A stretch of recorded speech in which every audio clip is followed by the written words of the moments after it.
So is it an identity? So it says here, determine if the statement is an identity or not. So we don't know if it's an identity, but we're going to try to prove it's an identity, and then we'll discover. Now, you could debate which side you want to work on, the left or the right. I'm going to work on the left-hand side. I think it probably is just as friendly to work on the right-hand side, so if you want to redo this problem and practice doing it that way, you could. But I'm going to do it working on the left. So I have sine squared x. And then I know something about secant squared x. I know it's 1 over cosine squared x. So that at least gives me the same denominator that I have on the right-hand side. So I feel like that's a step in the right direction. Now I have this fraction kind of thing going on in the middle. I'm going to go ahead and get a common denominator. So I'm going to multiply by cosine squared x over cosine squared x here. And I'm also going to do that over here to get that common denominator. So I'll have one numerator, one denominator, which is what's on the right-hand side.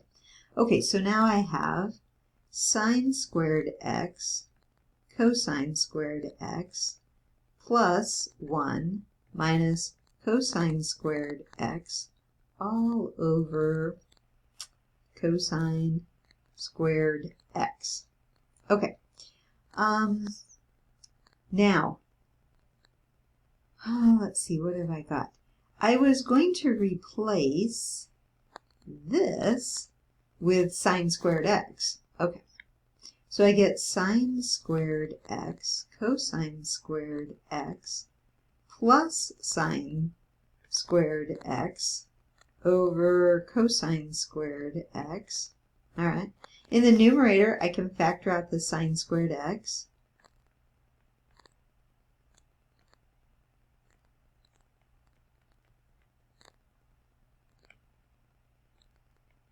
So it looks very similar to what I have over here on the right, but I have this one little problem right here with my sine squared x.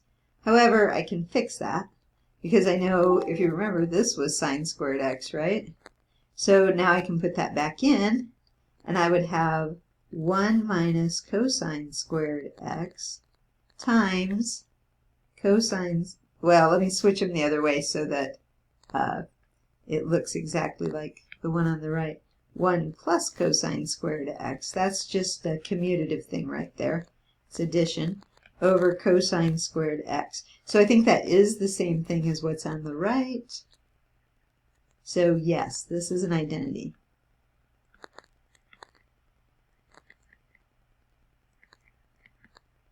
And like I said, you probably could have worked with the right-hand side and done some similar things. Might have been just as easy.